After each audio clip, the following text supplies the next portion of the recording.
ملحدوں کا یہ ایک بہت کامن اعتراض ہے. وہ یہ کہتے ہیں کہ مذہب والے مذہب پر اس لیے یقین رکھتے ہیں کہ کہیں انہیں جہنم میں جلنا نہ پڑے، تو یہ تو خوف کی وجہ سے یقین ہوا. یا وہ اس لیے یقین رکھتے ہیں خدا میں کہ خدا ان کو جنت میں لے جائے گا، تو یہ تو لالچ ہوا. یعنی لالچ اور خوف کی وجہ سے آپ اگر کسی چیز کو مانیں تو یہ ماننا کیا ماننا ہوا؟ لالچ اور خوف دلانا تو بری چیز ہے. یہ ان لوگوں کا ایک کامن اعتراض ہے. اور آرمین نوابی نے اپنے آخری جو میں نے ہائی لائٹڈ پیراگراف پڑھا اس کے اندر اسی چیز کو ذکر کیا ہے. آج اسی کو تھوڑا سا اس پر بات کر لیتے ہیں. میں 3 مثالیں آپ کو دیتا ہوں. 3 مثالوں میں سب سے پہلی مثال یہ ہے کہ آپ جس ملک میں رہتے ہیں، چاہے کسی بھی ملک میں رہیں، انڈیا میں رہیں، آپ بنگلہ دیش میں رہیں، آپ امریکہ میں رہیں، انگلینڈ میں رہیں، دنیا میں کہیں بھی رہیں، وہاں کہیں کچھ نہ کچھ قانون ہے. اور مجھے امید ہے کہ آپ سبھی قانون کی پاسداری کرتے ہوں گے، قانون کو فالو کرتے ہوں گے. قانون کو کیوں فالو کرتے ہیں ہم لوگ؟ وہ اس لیے کرتے ہیں کہ ہم اگر قانون کو فالو نہیں کریں گے تو ہمیں سزا ملے گی قانون کے مطابق. تو قانون کا خوف ہمیں قانون کی پاسداری کرنے پر مجبور کرتا ہے. اسی طریقے سے ہمیں یہ لالچ بھی رہتا ہے کہ اگر ہم قانون کی پاسداری کریں گے اور سب لوگ کریں گے تو ہمارا ملک عظیم بنے گا، ہم عظیم بنیں گے. یہ لالچ بھی رہتا ہے. اور جب ملک کے اندر لا اینڈ آرڈر کی سچویشن مینٹین ہو تو ملک ترقی کرتا ہے. دنیا کا یہ ضابطہ ہے. تو ایک طرف لالچ ہے قانون کو فالو کرنے کا، اور ایک طرف خوف ہے. خوف اور لالچ کی بنیاد پر ہم قانون فالو کرتے ہیں. کیا دنیا کا کوئی آدمی یہ کہہ سکتا ہے کہ تمہیں شرم آنی چاہیے کہ تم خوف اور لالچ کی وجہ سے قانون فالو کرتے ہو؟ تمہیں کسی بھی قسم کا خوف اور لالچ نہیں ہونا چاہیے. کیا کوئی آدمی یہ کہہ سکتا ہے؟ دنیا کا کوئی آدمی یہ نہیں کہہ سکتا. بلکہ ہر شخص خوف اور قانون کی وجہ سے، خوف اور لالچ کی وجہ سے قانون کو فالو کرنے کو درست ٹھہراتا ہے. پہلی مثال تو یہ. دوسری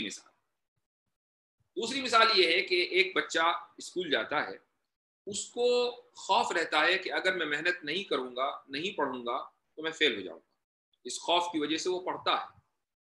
اور لالچ اس کو یہ رہتا ہے کہ اگر میں محنت کروں گا تو مجھے زیادہ نمبرز آئیں گے، میں ڈسٹنکشن سے پاس ہوں گا، اگلی کلاس میں جاؤں گا، اس کے بعد اگلی کلاس میں جاؤں گا، اور اگر میں نے اپنا ہائی اسکول اور انٹر بہت اعلیٰ نمبرات سے مکمل کر لیا تو میری بڑی اچھی یونیورسٹی کے اندر میں کسی کوئی ڈگری کورس کر سکتا ہوں. یہ لالچ ہے. تو خوف اور لالچ کی وجہ سے اس نے محنت کی. کیا آپ یہ کہہ سکتے ہیں شیم آن یو، تمہیں شرم آنی چاہیے کہ تم خوف اور لالچ کی وجہ سے محنت کرتے ہو؟ بغیر کسی خوف اور لالچ کے تمہیں محنت کرنا چاہیے. کوئی بھی آدمی دنیا میں یہ نہیں کہے گا، بلکہ اس پر گفتگو ہی نہیں ہوتی ہے. ایک ایکسیپٹڈ چیز ہے. دنیا اس کو تسلیم کرتی ہے چونکہ ایک بدیہی چیز ہے. بدیہی چیز کے اوپر جو آبویس ہوتی ہے اس کے اوپر کوئی گفتگو ہوتی نہیں ہے. اب آئیے تیسری مثال یہ ہے کہ مثلا آپ ایک جگہ جاب کرتے ہیں، آپ کہیں ملازمت کرتے ہیں، تو آپ کو یہ خوف رہتا ہے کہ اگر آپ صحیح طریقے سے ملازمت نہیں کریں گے، وقت پر نہیں جائیں گے کام پر، پورا ٹائم نہیں دیں گے، وہاں پر سنسیئرٹی کے ساتھ آپ کام نہیں کریں گے، کمپنی جس جگہ آپ کام کرتے ہیں اس کو زیادہ کما کر نہیں دیں گے، آپ کو یہ خوف رہتا ہے کہ آپ کی ملازمت ختم ہو جائے گی. تو اس خوف کی وجہ سے آپ زیادہ محنت کرتے ہیں. کیا کوئی آدمی یہ کہہ سکتا ہے کہ نہیں تم غلط کر رہے ہو، تمہیں خوف کی وجہ سے محنت نہیں کرنی چاہیے، تمہیں صرف محنت کی وجہ سے محنت کرنی چاہیے؟ For the sake of the effort you must do an effort. کوئی یہ نہیں کہتا. یا مثلا ایک آدمی کسی کمپنی میں بونس کے اوپر ملازمت کرتا ہے، یعنی اس کی ایک بیس سیلری ہے، مثلا 1000 روپے اس کو ہر مہینے ملیں گے.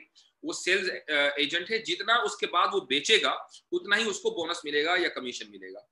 تو اس کمیشن کے لالچ میں وہ زیادہ سے زیادہ بیچتا ہے، زیادہ سے زیادہ سیل کرتا ہے. تو کیا کوئی یہ کہہ سکتا ہے کہ نہیں یہ تو بہت ہی غلط بات ہے کہ تم زیادہ پیسے کے لالچ میں چیزوں کو بیچ رہے ہو؟ ہرگز تمہیں زیادہ پیسوں کے لالچ میں کچھ بیچنا نہیں چاہیے. یہ 3 مثالیں ہیں. کیا کوئی بھی انسان خوف اور لالچ کو ان 3 فیلڈز کے اندر غلط نہیں ٹھہرا سکتا؟ چاہے وہ قانون کی فیلڈ ہو، چاہے وہ تعلیم کی فیلڈ ہو، چاہے وہ ملازمت کی فیلڈ ہو. اب آئیے آگے. وجہ کیا ہے؟ کیوں ہم ان 3 فیلڈز کے اندر خوف اور لالچ کو درست ٹھہراتے ہیں؟ اس کی وجہ یہ ہے کہ ان 3 چیزوں کا لاجیکل اور مورل جواز موجود ہے. یعنی عقلی اور اخلاقی جواز ان تین چیزوں کا موجود ہے، یعنی قانون کو فالو کرنا چاہیے، عقلی طور پر یہ بات ثابت ہو چکی ہے، اور اخلاقی اعتبار سے بھی بات ثابت ہو چکی ہے کہ جو قانون فالو کرے گا، قانون کو فالو کرنا یہ ایک اعلیٰ اخلاق کی دلیل ہے، قوم کے اعلیٰ با اخلاق ہونے کی دلیل ہے۔ ایسے ہی تعلیم کا عقلی اور اخلاقی جواز بھی ثابت ہو چکا ہے، یعنی عقلی اعتبار سے ایک انسان کو پڑھنا ہی چاہیے، جہالت کوئی اچھی چیز نہیں ہے، اور اخلاقی اعتبار سے بھی انسان کو پڑھنا چاہیے کہ جو قوم پڑھتی ہے وہ با اخلاق ہوتی ہے۔ ایسے ہی ملازمت کہ اس کا عقلی اور اخلاقی جواز موجود ہے، کہ کوئی بھی آدمی آپ فری میں کھانا نہیں ملے گا بلکہ محنت سے کھانا ملتا ہے، ہر انسان اس چیز کو جانتا ہے عقلی اعتبار سے، اور اخلاقی اعتبار سے بھی کہ ہاتھ پھیلانا کوئی بااخلاق ہونے کی دلیل نہیں ہے بلکہ محنت کر کے کھانا بااخلاق ہونے کی دلیل ہے۔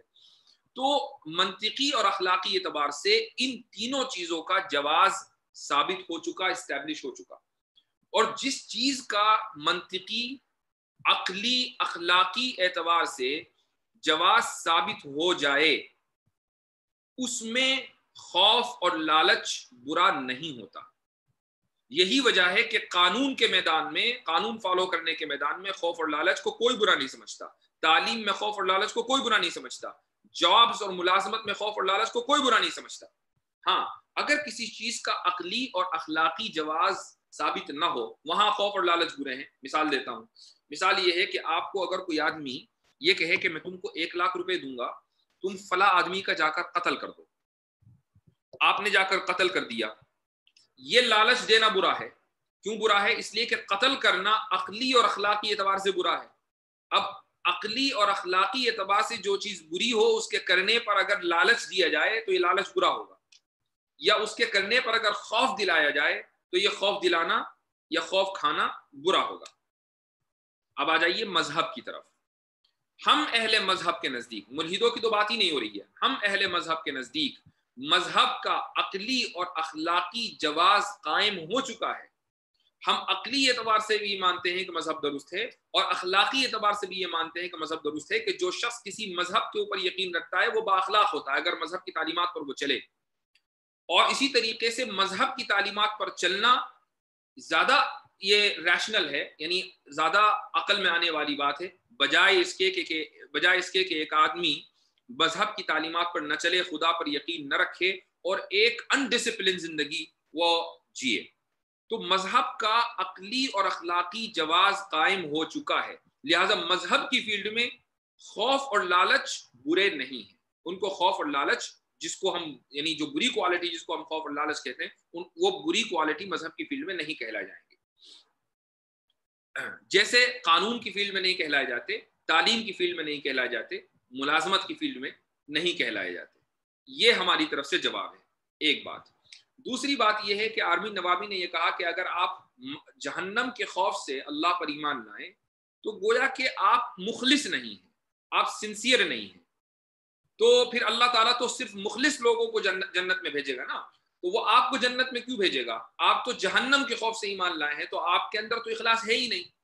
اس کا جواب یہ ہے کہ اگر ایک آدمی جنت کے لالچ اور جہنم کے خوف کی وجہ سے ایمان لے آتا ہے تو گویا کہ اس کے اوپر قرآن میں موجود وعد اور وعیدیں اثر کر رہی ہیں۔ قرآن میں جنت کا وعدہ کیا گیا ہے، وہ اس سے متاثر ہوا ہے، جہنم کی وعید اور جہنم کی وارننگ دی گئی ہے، وہ اس سے متاثر ہوا ہے، اور جو شخص وعدے اور وعیدوں سے متاثر ہو جائے اس کے اخلاص میں کوئی شک، وہ آدمی مخلص ہی ہوتا ہے۔ تو جہنم کے خوف سے جو ایمان لایا اور جنت کے لالچ میں جو ایمان لایا وہ پکا مخلص ہے، اس کے اخلاص میں کوئی شک ہے ہی نہیں، اس کو جنت میں جانا ہے اور جہنم سے بچنا ہے۔